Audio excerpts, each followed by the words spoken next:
is Rachel McKendry. I'm the publicist here at Paraclete. Thank you so much to all of you for joining us for the launch of this fantastic book. Now, for those of you who don't know her, Woodeene Koenig-Bricker is a journalist who has written extensively about spirituality and family for magazines, most major Catholic publications, including Our Sunday Visitor and others.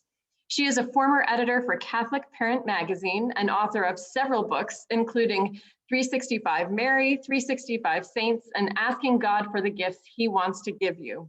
And Celia Murphy is a classically trained avid home cook and baker, and her other interests include writing, photography, playing guitar, spending time with family and friends, and of course, her faith. I'd like to invite everyone listening in now to take a moment to find the chat button and the Q&A button at the bottom of your screen.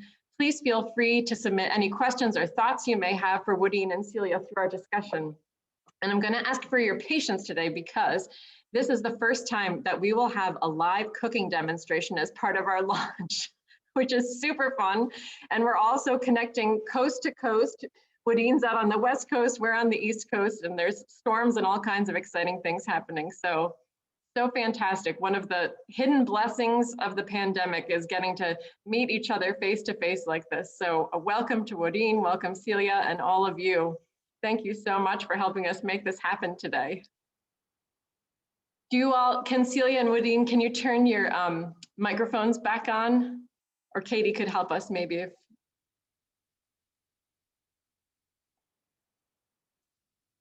Let's see. There we go. There's Woodeene and there's Celia. Perfect. Hello. Hello. Hello. So nice to see you all. Oh, it's so fun to be here. I just beyond excited. Me too. Me too. So great. Woodeene, this book really is one of the most creative introductions to the lives of the saints that I have ever read. And I just so curious to know, and I'm sure everyone else too, how this book came to be. Well, you know, there are two things. Have done a lot of work with the saints, you know, writing a lot about the saints and a lot of the biographies. And over the course of time, I began to get really frustrated by what I call pietying up the saints, making them be holier than they are. You know, you read the hagiographies of the saints, you know, it's like this person was a really good person. They did really good things. They suffered a lot and they died. And I thought, well, they all begin to sound alike. I mean, you know, some were young, but they all, you know, there's nothing particularly standy-outy about any of the saints in particular. And I kept thinking, well, but they had their personalities. So I did a webinar for a couple of years for another publishing company called Saintly Secrets. And in it, I would investigate a saint and then I'd find out, you know, facts about them that people didn't know, you know, the things that the saintly secrets, so to speak. And I found that people were really, really fascinated by that. They were all like, whoa, I didn't know that. And for instance, I'm not giving anything away in the book, but on his deathbed, Francis of Assisi wanted marzipan cookies. He wanted almond cookies. And so he had his best friend, who was a woman named Lady Jacopa, bring him almond cookies. Well, people were like, Francis of Assisi wanted almond cookies on his deathbed? Yeah, that was what he wanted. That's what he wanted to eat. So I began to realize that there was a lot more about the saints and about who they are and what they did than we ever understood or realized. So that was always running in the back of my mind. And then I had the ending of the book came first because I was thinking, well, what would happen if, and I will leave the book's ending to people to read, and then I thought, well, where would the saints meet? What would they do if they got in heaven? So along came the idea, well, I'd put them in a party. And then somewhere along the line, I thought, well, what kind of a party? What would you do at the party? And I thought, they'd eat. And so that's kind of how I decided, okay. And then I'm, you know, I'm studying to be I'm studying a degree in ancient Egypt. I'm an Egyptologist, going to be an Egyptologist, which is another little side adventure here. And I've always been really intrigued by historical foods. You know, what do people eat? Well, by history, you know, what do they wear? What do they eat? What do they do? How do they live? So I thought, I'd like to include recipes, and that's, you know, where Celia came in, because she's this wonderful, marvelous cook. And I said, I'd like to include some recipes in this book. I'd like to use ingredients that modern people could use, but I'd like to use I mean, I don't want to use brains and fish sauce from Rome, but foods that would be something that the people could eat. And so that we began to collaborate on this, and the result is far beyond anything I ever imagined. It sure is. It's such an amazing book. For those of you who aren't familiar with it yet, and Woodeene, interrupt me, but each chapter you meet a different saint. And so you learn history, then you have part of this amazing story that you've woven together, and then you have these recipes, which brings me to Celia. So I didn't realize when we had our little planning meeting to make sure we were all set yesterday that it was the first time that Woodeene and Celia were meeting each other face to face and actually conversing. Yeah. So the story of your relationship is just as fascinating as the stories of these saints. So can you tell us a little bit how that all happened? So we met online about probably 15 years ago. We've only ever texted, messaged, and everything like that. And the entire book was done via email and messaging. So yesterday was the first time we've heard each other's voices and seen each other. It was just amazing seeing Woodeene and meeting her for the first time, really. But it was as if we'd known each other. Yeah, we've known each other forever. Like, she's such a dear friend for 10, 15 years. So this was a very easy collaboration and talking back and forth, because that's all we've ever done. Yeah. Now we have a voice and a face. Woodeene, how did you discover that Celia was such a amazing culinary artist? Well, without Celia probably wince as I say this, but we met because we both were real devotees of the show Lost. We were both crazy about the show Lost, and so we met online. And somewhere along the line, Celia had said that she was really loved to cook. And then once, in a memorable moment for which I will never forget, she sent me some wonderful cookies that she had made, and they were the best cookies I'd ever had in my entire life. And I didn't let anyone else have them. They were like, no, you're not even allowed to taste the cookies. They're my cookies. And at that point, I realized that I was dealing with somebody whose level of culinary expertise was phenomenal. Oh, thank you. Awesome. Best cookies I've ever had. Anytime you want to send more, I'll be fine. Okay. I will. Honey almond cookies. Almond cookies. So you knew you were working on the book, obviously, Woodeene, and you probably knew roughly what saints you wanted to feature, but how did you connect like the recipes with the saints, with the story? Like how did you work together to make this such a unique whole? Well, from my perspective, I didn't know who the saints were going to be. That was the interesting part. I mean, I knew that it was going to start with St. Peter, and I knew it was going to start with Teresa of Avila just because I like Teresa of Avila. But after that, it really kind of evolved organically. And as I would investigate the saint, I would look up and see, well, where did they come from and what did they eat and what were their foods like?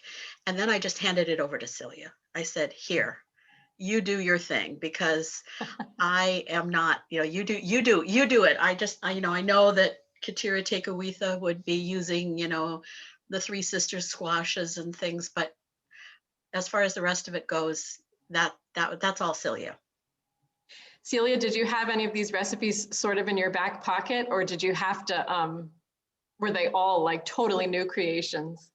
No, I'd have to say they're all new creations. And some of them I was thrilled to be making, like kimchi. I've never made it. And just playing with that. Some of them were meaningful, like the oxtail soup.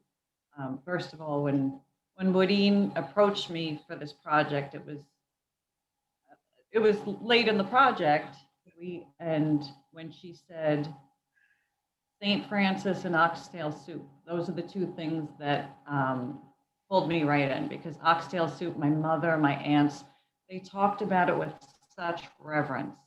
And St. Francis was a constant in our lives. I immediately sent Woodeene a beautiful embroidery that my aunt made of St. Francis. We had the St. Francis statue. So those two things, it was such a quick yes.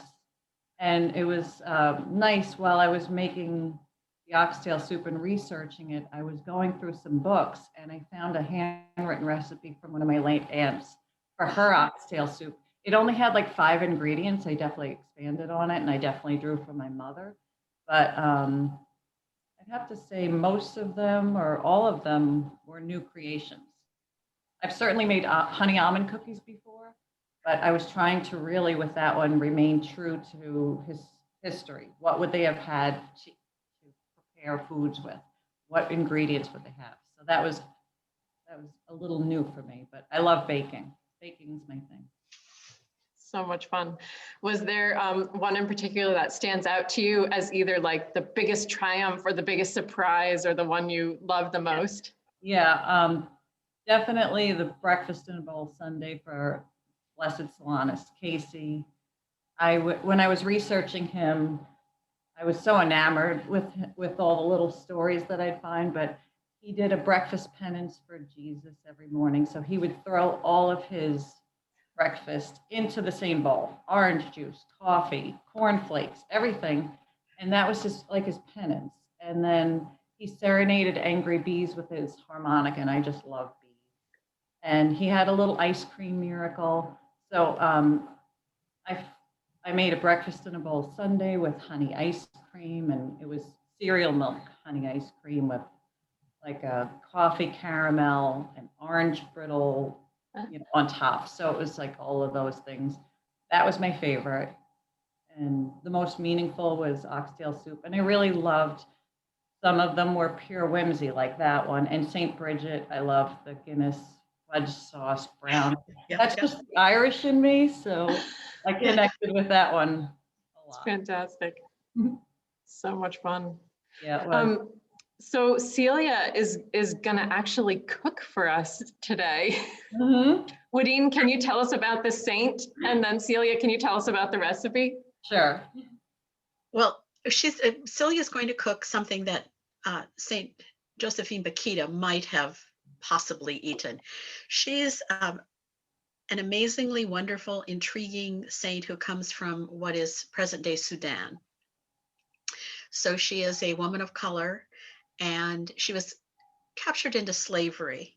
She was taken as a slave, and her story is a fascinating one, how she was sold from owner to owner and badly mistreated, and then finally ended up in Italy when she had been sold to a diplomat, and she was in Italy. And the part of her story that always intrigued me the most is that we're often told, by saints that we're supposed to be quiet and patient and, all of these, long suffering and everything. But when her owner came and he put her in a convent while he was taking care of business, and he came and he wanted to take her back to Africa to be a slave. Well, she had investigated and found out that at the time it was illegal to have slaves in Italy. So she took him to court and she obtained her freedom. And I thought, this is a gutsy lady. I mean, she could have just given in and gone back and been a slave, but she said, no, not going to. I'm free. I'm in Italy. You took me to Italy. Slavery is illegal here, and I'm free now. And so I love that spunky, determination and spirit that she had in her. And, she suffered from the prejudices of being a Black woman at her time period in Italy, but she also was just really strong and determined, and she survived all of her slavery experiences. And the other thing is that she was never sexually taken advantage of. And even though she was an attractive woman, it wasn't that she was a particularly, unattractive woman, so no one would have wanted to do that with her. Not that that makes any difference to men who want to rape you, but she was strong enough to resist that. And so I just think she's a wonderful role model. That's somebody who's really, really strong and determined and holy. So tell us about the recipe, Celia. So the recipe is, there were several recipes that Woodeene had picked exactly what she wanted. And this was one of them, that mukbatsa. And I couldn't find a whole lot about it, but it's essentially a banana paste with some chilies sauteed in olive oil poured over it. And I felt like that flavor profile would work really good for a donut, you know, or a fritter. So that's what I made. Cool. I turned the mukbatsa into a mukbatsa-inspired chili banana fritter with cardamom sugar. And I don't know if you can see that picture. We're making that. Beautiful. Katie, I think Katie might have that picture that she could share with everybody. Yeah. She'll flash it up at some point. Yep. All right. Well, we'll follow you, Celia. All right. You have your camera all set up. It's so fantastic. Well, we'll try. Pretty awesome. There we go. Something like that. Yeah, okay. So you guys chat and I'll be cooking. Okay. All right. This is the key ingredient though. It's Oh, there's the chilies. Serrano chilies or peppers. They're very spicy. Which just makes it such an interesting flavor profile to think about a donut that has spicy chilies in it. You know, that's just such an interesting flavor profile. Really is. I love when foods oppose each other, like hot, cold. How doesn't that look yummy? Yeah, there's the finished product, everybody. And this was my twin sister's favorite recipe. Oh, lovely. Yeah, she was my chief taste tester. I'm lucky that she's very honest. She gives me honest feedback. And this one was like, wow. So she really loved it. Fantastic. Yeah. I made a test batch today and she loved that one. Woodeene, do you cook at home too? No. No. So we really have to get more of these dishes mailed across country to you. Yes. I consider adding chopped up sausage to ramen to be cooking. Mhm. I know. I used to bake quite a bit, but no. We all work at our own speed. Can't be good at everything. No, and I don't really enjoy it. So, although my son really loves to cook, so I think that I'll persuade him to try some of Celia's recipes. Perfect. I did send you the pomegranate Turkish delight. Yes, and I love Turkish delight. It's one of my favorite candies in the whole world. And Celia sent me a box of Turkish delight, pomegranates and Turkish delight. I mean, that also no one was allowed to touch. Keep your little mitts off my candy. Fantastic. Woodeene, okay, let's see. There are two people who have their hands up, one of whom you know well. Katie, can we call on Matt? Yes.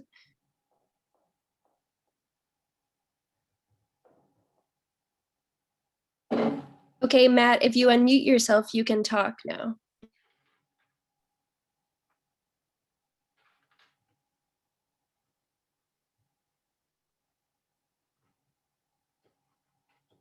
He's not unmuting yet.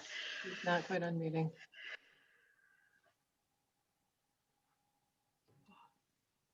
There. Okay, I'm unmuted now, I believe. Yep, there you are. Hi, Matt. Well, I just wanted to say hello. I just wanted to say to everyone how proud I am of my mom. She's a fantastic mom and a wonderful author and creative thinker. She's such a good role model for me and for my daughter, Pippa, to whom the book is actually dedicated, which was a very sweet gesture on my mom's part. And I just wanted to say how proud I am, Mom, of you for this book in particular, of all the ones you've written. You had a vision and you stuck to it. And a lot of people tried to persuade you to make it into a full cookbook or to abandon the cooking aspect of the work. And you said no. You had the guts, just like a lot of the saints that you write about, to pursue the vision in the way that you thought would touch the most hearts and stomachs. And I'm really proud of you for sticking to that. And Celia, my mom has just had so many wonderful things to say to you over the years. I feel like I know you. And so it's fantastic to be able to get to see you in person, as in person as we get these days.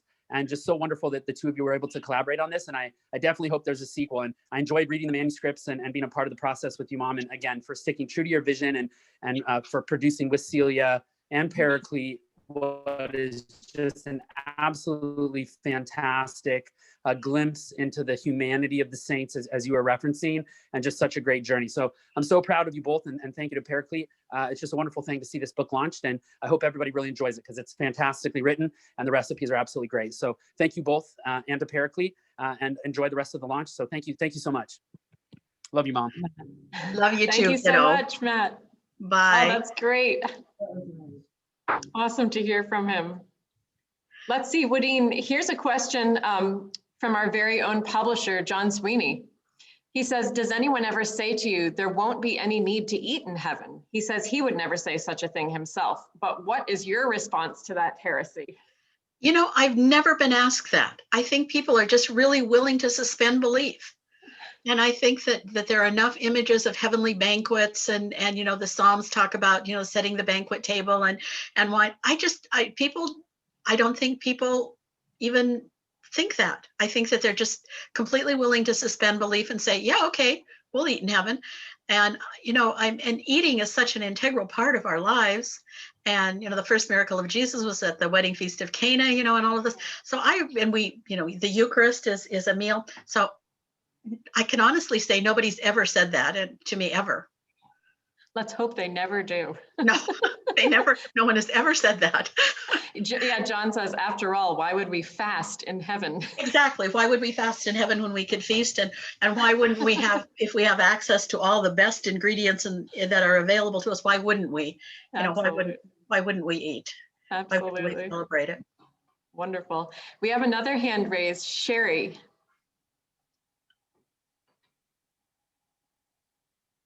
Sherry, go ahead if you want to unmute yourself.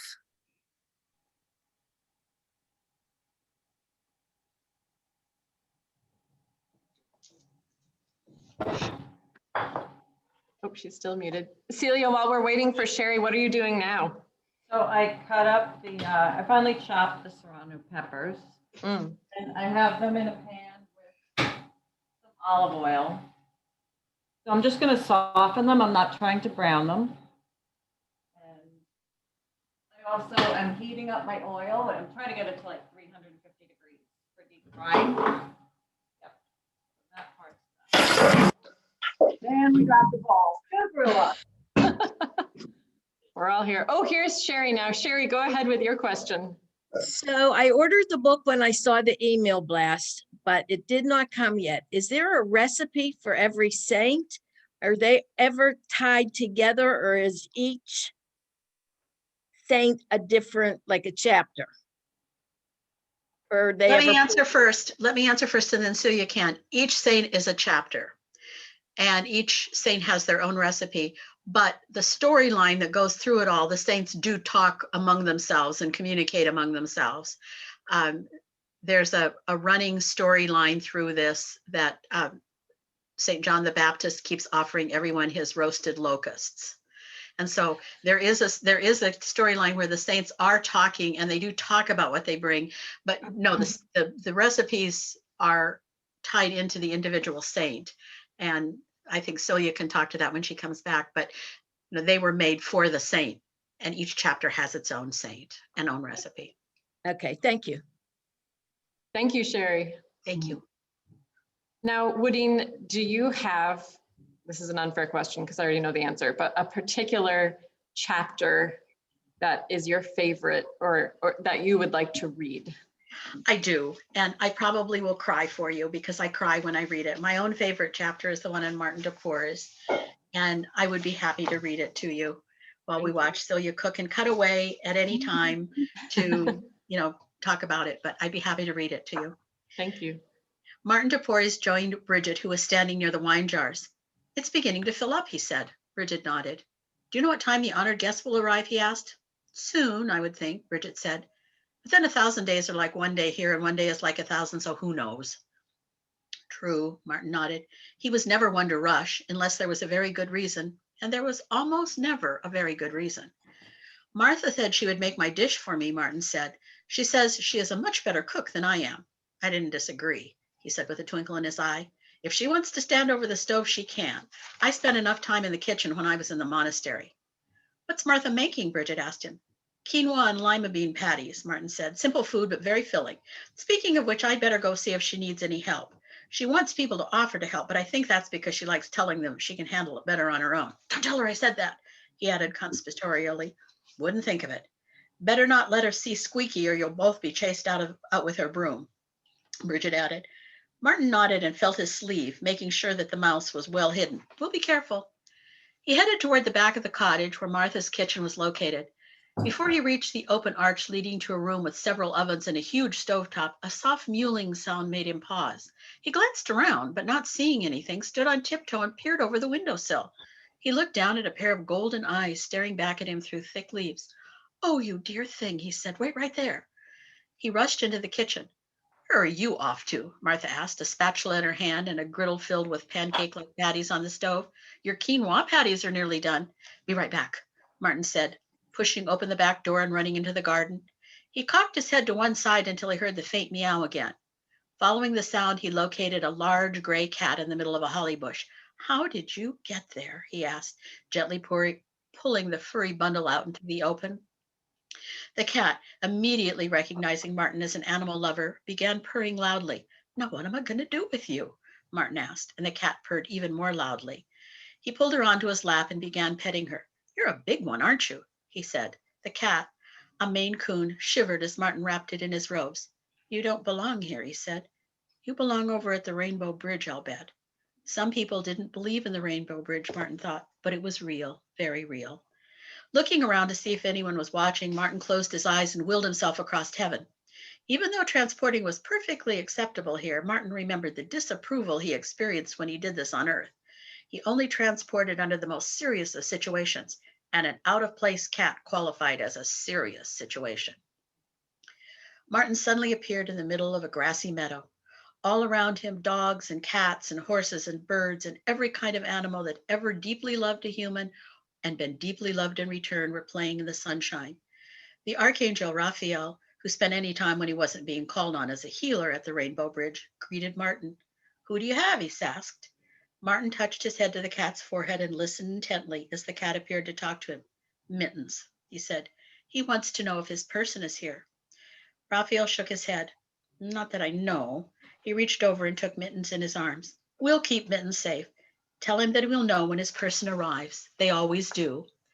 Martin nodded and started to close his eyes in preparation for his return to the party. All of a sudden, he heard Mittens cry out, and he saw the cat spring from Raphael's arms. There, at the end of the meadow, a man was sprinting toward them. Mittens bounded across the field and leaped into the man's arms, nearly knocking him to the ground. Oh, Mittens, you made it, the man cried as tears of joy ran down his face. You made it. Mittens purred and laid upon the man's face. It wouldn't have been heaven without you. The man began to sob, deep, heart-rending sobs of joy. I just knew you'd be here, he said over and over. I'm so glad to see you. Mittens bumped his head against his person's chin with an excited meow. Raphael and Martin exchanged a knowing look. I'd better get back to the party, Martin said finally. He looked one last time at the man who was sitting cross-legged in the grass, cradling Mittens, who was kneading his chest. With a jolt, Martin returned to the garden outside Martha's kitchen. But even at this distance, he swore he could still hear Mittens purring. It got me again. That's my own personal favorite chapter. Great one. I'm on mute. Thank you so much, Woodeene. Yes, one of our attendees says, so heartwarming. Gives me chills hearing about the Rainbow Bridge. Yeah, Me too. I know there's a lot of theological controversy over whether or not, animals are going to be in heaven, but I've decided that if we can have food, we can have animals, and it wouldn't be heaven without the ones that with those spirits that we have loved so much. So It just true. wouldn't be heaven without them. So So true. that's my favorite. And I'll admit that when I wrote it, I cried when I wrote it. It would be impossible not to. I sort of cried all my way through that chapter. Aw. One of our attendees says they're going to buy a copy for their sisters who have lost their dogs. Uh-huh. And there's recipes. There's also, well, if I could talk just a little bit about Martin, Please. he is well known. He was a mixed race. His father was Spanish and his mother was a woman of color in Peru. He was a friend of Rosa Lima's actually, and he lived in Lima. But and he was well known as a healer.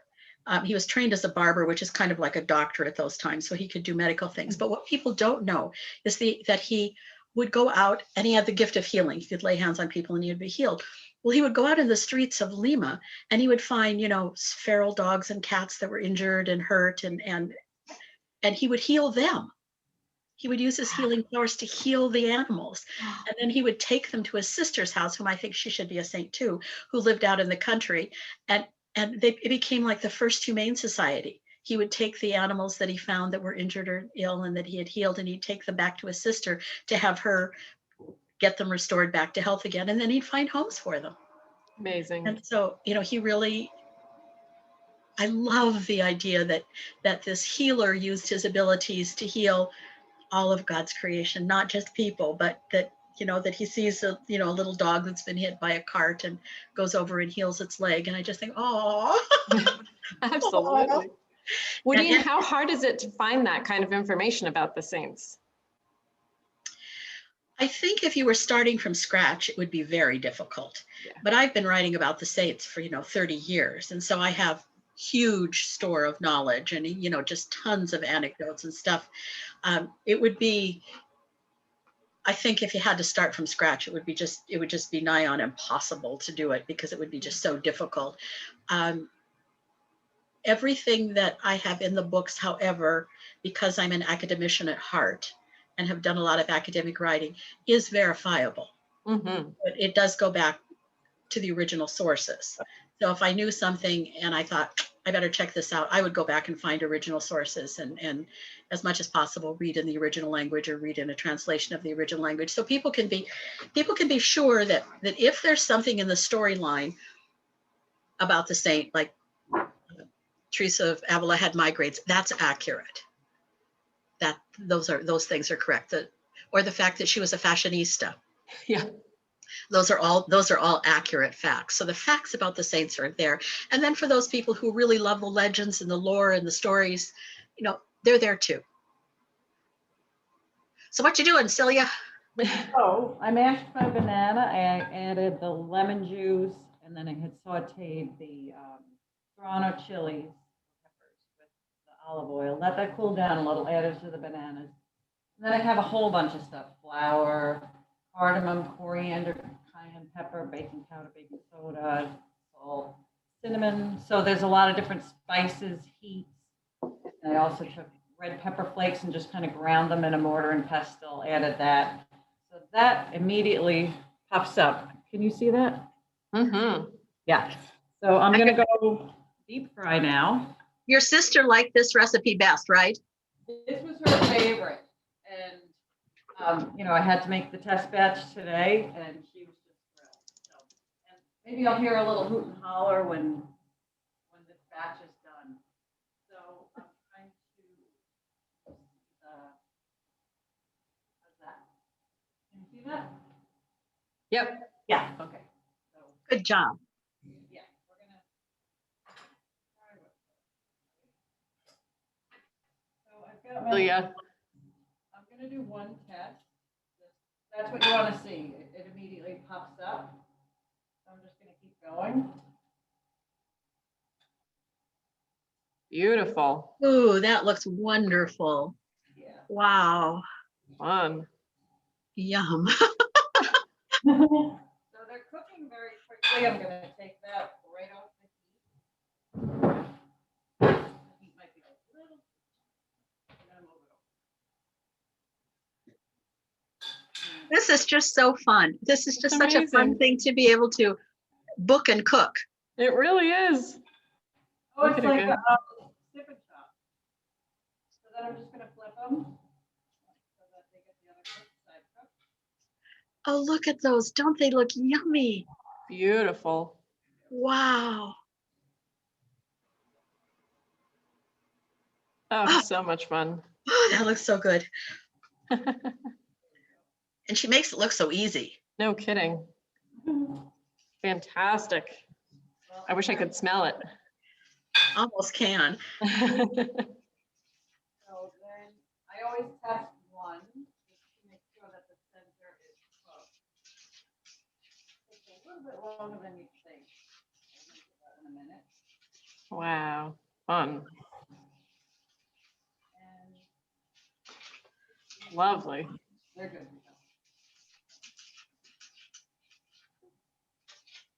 Yeah, Sister Estelle, who's here at Paraclete, she's a avid cook as well, and she says this would be such a fun book for families. Learn about the saints and make a recipe together, which is so true. I mean, and I think about those recent words from Pope Francis about how like we're all supposed to be saints. That's what we're all living for. And again, like you were saying, Woodeene, it's not like pie in the sky and stiff holiness. It's, you know, living and loving each other and feeding each other. And I love that image of the heavenly banquet where everyone is feeding each other. I think that's a perfect picture. You know, where do we connect the most? We connect the most with food. We connect the most with, you know, that it's just what we do. I mean, the earliest, there's a site in Turkey, one of the earliest sites called Göbekli Tepe, and it has evidence of banquets. I mean, it was prehistoric people before there was any agriculture. It's the oldest site, and they built a temple and they had banquets, and that's what we do. We eat. Yep. We So eat. true. So true. Woodeene, Brian McLean is asking, what was your first book and what was your inspiration? This is one of those stories that authors don't usually tell, but I never thought about writing a book. My very first book was 365 Saints. And it's a daily devotional. It's still in print, and it has a saint of the day, and it's not a biography of them. It has a little bit of factual information about it, but mostly it just takes some inspiration from it. And I hate to admit this, but the inspiration for it was money, because the publisher had someone who was writing the book, and at the very last minute they bailed out. And so they offered me a great deal of money at the time, 20 years ago, if I could write the book very quickly, like in 6 weeks. And so I did, and I had a great time doing it. I really liked it. But I never really thought of myself as a book writer, because I was a journalist and I wrote short pieces, and, you know, I did reporting. And then I wrote 365 Mary after that, which is Mary from the standpoint of one a day, but it's not pious Mary. I made sure that it was what real Mary would have been like. And then kind of other books just fell into place. I did a Prayers of the Saints, because of course I'd collected saints prayers all along. And then a couple of other books along the way. I did biography of Dorothy Day and a few others along the way. And then I took really some time off from writing books, and edited Catholic Parent Magazine, and raised my son, and took care of my mother. I was my mother's caregiver for a long time, and just kind of took it off. And then, a couple of years ago, I thought, I've had this idea about saints for a really long time. Maybe now's the time. And as my son said, my vision for this was always to have this hybrid, to have saints, and it was never going to be a cookbook. And some people really said, well, this is, you do a cook. No, it's not a cookbook. And they'd say, well, then do biographies of this. No, it's not biographies of the saints. And so I'm really, really grateful to Paraclete Press to have had the ability to see what I was trying to do with this, and to see how it is something of itself. It's not a traditional saints book. It's not a cookbook. It's just its own thing. And I really wanted that. And I'm so grateful for Celia for being on this journey, because it's just so wonderful. I love that. Thank you, Woodeene, for inviting me along.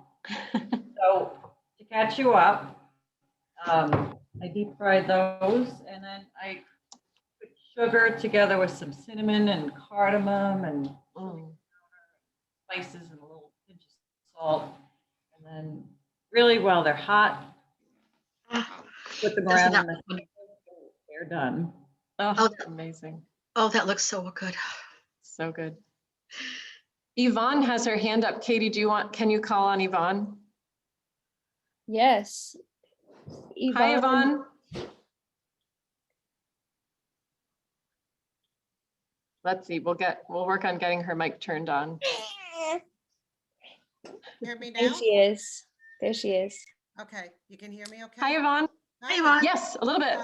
Well, first, I will admit I'm one of Celia's very good friends. Hi, Celia. From high school, Yvonne. actually. So we have long history behind us. And, you know, while Celia was creating these recipes for the saints, you know, I mean, it's just the nature, I guess, to make things sound, even for the author, that, you know, easy collaboration. Oh, they didn't even have to talk, and you know, they spoke through email and text. Well, I am going to tell you that Celia poured her heart into every recipe, and I'm really sorry, Celia. I'm just so proud of her, and I just want everyone to know really how hard she worked. And I can't wait to get my book, obviously a signed copy.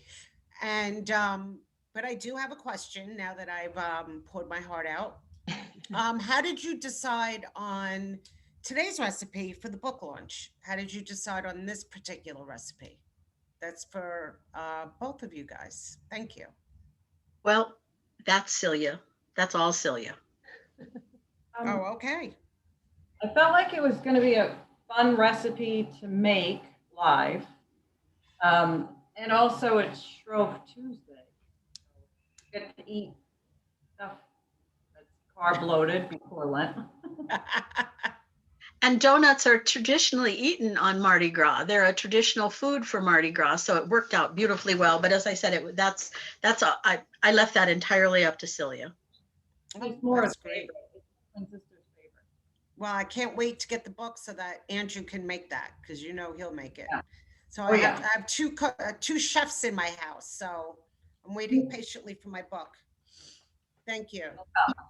Thank you so much, Yvonne. Thanks. Celia, one of the attendees is asking if you have a background in Mediterranean cooking by any chance. Not really. I mean, it's a love of mine. I don't really have a background per se, but I love to cook Mediterranean, and that is one of my favorites. Fantastic. I'm going to just take a minute to tell everyone here that Woodeene has created a group on Facebook called Dinner Party with the Saints, which you can request to join, which will be a fantastic place to discuss the book, discuss the recipes, sort of take part in the conversation, expand the conversation that every single chapter will bring about. New relationships, new insights, just so many opportunities for expanding your faith. And also, Celia has a website that you can also visit. It's celiamurphy.com, where she talks more about the recipes and herself and all kinds of things. So anyway, those are two fantastic resources for anyone that don't have your book yet. You could visit there, and hopefully you'll have your book in your hands very soon. Yes, that's right. Thanks, Sister Still. celiamurphy.com is the website. And there is a little bit more about me. Of course. So there's a little bit more about me at a website, woodeene.com. So, but not nearly as much about the book as Celia. If you want something, recipes and beautiful pictures and all of that, you need to go to Celia. If you want a little bit more about what I've done in the past. Really fun.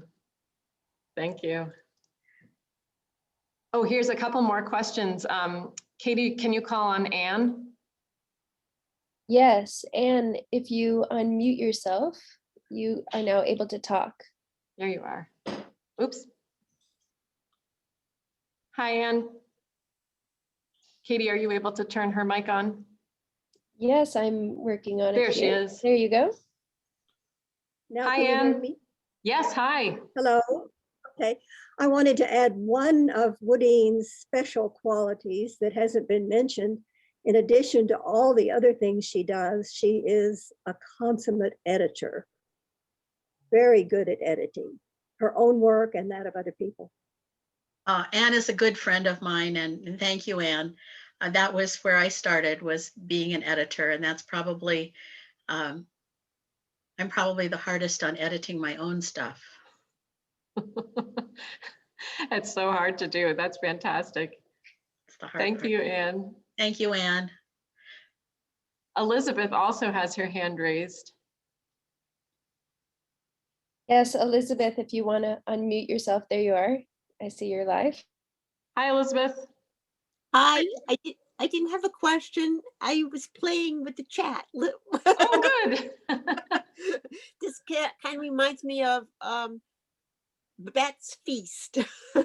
Ah, Woodeene, we just talked about that last we were just talking about that. Yes, exactly. we brought that up because Woodeene said someday maybe we'll join together and we'll eat all the recipes in the book. And I said we can have our own Babette's Feast. Yeah. Yes. Perfect. Absolutely. We'll have a major party and have all the foods. Oh, I was going to add, I can buy the book, but I'm going to also have to buy a chef, like Woodeene. The book doesn't come with a chef, but it should. Darn. Thank you. Thank you, Elizabeth. Oh, fantastic. Well, Woodeene and Celia, is there anything else you want to add? Just that I hope, well, first of all, I want to thank Celia because she's just amazing.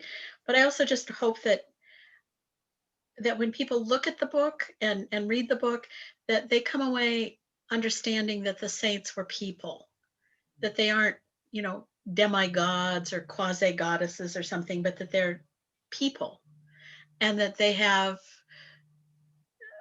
real likes and dislikes and personalities, and that they aren't, these cookie cutter images that we have, along the way, but that they're real, and that they weren't always good. They did things that were, I'm not saying that saints were sinful, but I'm saying that they didn't spend their whole lives just doing good deeds. I mean, they lived, they were people. And that's what I hope that the book comes across. It says these were people. These were people. And that's, if you come across, and the other thing is that I hope that, because I included factually little facts of information and stuff, that I hope that people kind of get a sense of the history of where the people fit, so that they know kind of where in history this is lined up. So that what was kind of happening at the time that the saints were occurring, because we kind of lump them all back into 2,000 years, and they weren't all glopped in 2,000 years. They were spread out. So that's my hope. Celia? If Woodeene wasn't a friend, she's just such a good author. And that's what drew me in when she said this book premise, the what if they all gathered. She had me at that, but I've read her work. She's such a fantastic author. Thank you. It's just an amazing book. You will laugh, you'll cry, you'll learn a lot about these people. And like Woodeene said, they are people. They were people. So she's just fantastic. It's an unbelievable book. It really is. Oh, thank you. Thank you all. And thanks, Celia. And thank you for Absolutely. Paraclete. It's just been wonderful. It's been so fun. Now here's one final question, which is fantastic, from Sylvia. She says she has a book club with her 4 sisters. One of her sisters is also here with us attending the lunch. And she says, I think this would be a fun book for our book club. Absolutely. She says she could see all of her sisters taking a turn trying a recipe. And also the Rainbow Bridge chapter makes her think they would have many things to talk about. Do you agree? Her sisters aren't Catholic and don't know much about the saints per se.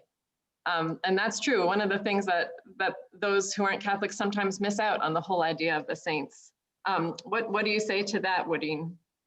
I never wrote the book. I never had the idea that this was going to be a purely Catholic book, because I kind of approached these people as historical figures. Mm-hmm. I mean, I needed to get them in heaven. And so that made sense that you'd put saints in heaven as opposed to someplace else, or, that was kind of, how I, but I never approached this to thinking, okay, this has got to be a a Catholic book or a Christian book or specifically that.